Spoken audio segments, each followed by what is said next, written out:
Hello, America. This is Rex Martin, just a little man with big ideas saying stop the madness.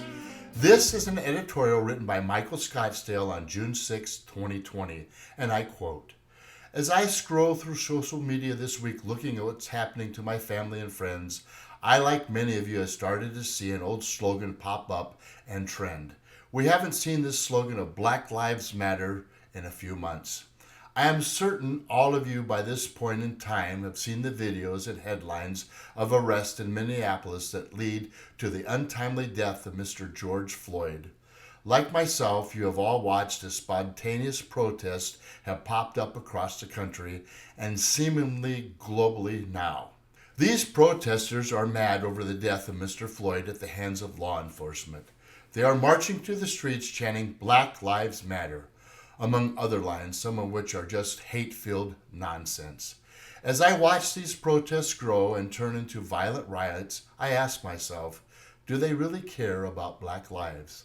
Are these people marching really that concerned about all black lives? Growing up, I've always been told that complaining about problems without ever having a solution is bitching and gets you nowhere in life. I began to apply this idea across the board of the scope of Black Lives Matter. If all Black Lives Matter, why are we reading headlines like this one about retired police chief Dorn? Mr. Dorn was a chief of police in St. Louis who was out in the protest and was shot by a looter over a damn television. Mr. Dorn was a black man, so what made his life so insignificant that he could be murdered? Was it the damn television some punk was too cheap to buy? Was it because Mr. Dorn was a policeman who more than likely helped his community in the business of law enforcement? I can't seem to find an answer from anyone at Black Lives Matter, nor will any one of their supporters give a reasonable answer as to why his life doesn't matter. If I were to mention to some of you about the black genocide, many of you would think it was possibly talking about some country in Africa. You might think about the apartheid of South Africa or the Rwanda genocide that feels like a lifetime ago. What if I told you this genocide was happening still today in your own backyard? This genocide wasn't even stopped for the deadly Wuhan virus we may or may not be fighting still. This genocide kills one of every 2 black babies from pregnant black women. This genocidal killer is known on the streets as abortion. In fact, the Guttmacher Institute says a black baby is 5 times more likely to be aborted than a white baby.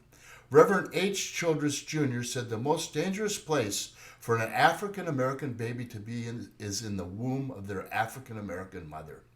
So do these black lives not matter to the marchers chanting out in the streets? I didn't see a single march in front of a Planned Parenthood facility, nor an abortion clinic being burned to the ground. Do they really care about all black lives? Since these protests, riots began last month, we have watched hundreds to thousands of businesses being burned to the ground or looted and destroyed. Some of these were notable companies like Target or Best Buy, Walmart, and so on. We have also seen small businesses that mean so much to their communities be destroyed, like the bar owned by Corbo Bala, a former Minneapolis firefighter at the Brooklyn Park Fire Department. Mr. Bala had plans to open his bar a few months ago when the Wuhan virus hit, facing every bar and small business to basically die a slow, painful financial death. Mr. Bala went viral as he was seen in a video weeping over his dreams went up in smoke and ash. If all black lives matter, then why did this black man's business get torched? What did he not do right to appease the rioters roaming the streets with the chants? How many of you ever went to Black Lives Matter's webpage when they became a household name?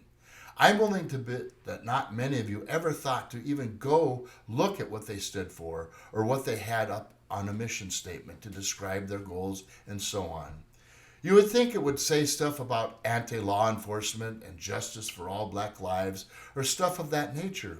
I bet you didn't know that they actually have more stuff for LGBTQ rights and the end of Israel on their mission goals than they do about actual black lives.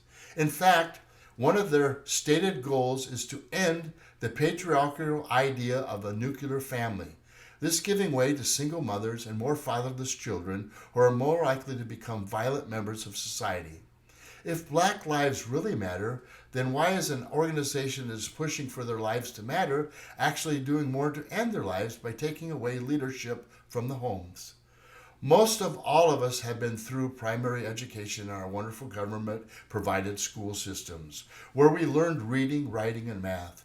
It's no surprise nor secret that inner-city schools struggle with academic success and attendance. According to the report from the Michigan League for Public Policy, revealed that more than 8 in 10 African American students aren't reading proficiently by the end of their 3rd grade in 2018. How can we expect these kids to have a chance at becoming the next Dr. King or Benjamin O. Davis Jr., the first Black United States of American Air Force general? In fact, these kids are more likely to become frustrated and drop out into gangs that will terrorize their own neighborhoods. Where are the marching, chanting folks fighting the injustices for these Black lives? Why are they not marching in front of the school board offices? Why are they not at the schools demanding better teachers and better funding for their futures? I have to ask myself if all Black lives matter to these protesters or just the ones that are there on the streets once the looting begins. I will be the first to tell you that my country, this country, the United States of America, is nowhere near perfect. I would be the first to admit that America has an ugly history that's been racist to everyone imaginable. I am thankful that we are not the American we used to be, though it wasn't so long ago that Black lives had to beg to fight for their country in the Second World War. I don't know what the future holds for this country, nor do I even know if there is enough of America to keep this country alive. I do not know that we are being lied to again by the media, social media, Hollywood, sports stars, and so on about Black Lives Matter. This is Rex Martin saying, stop the madness.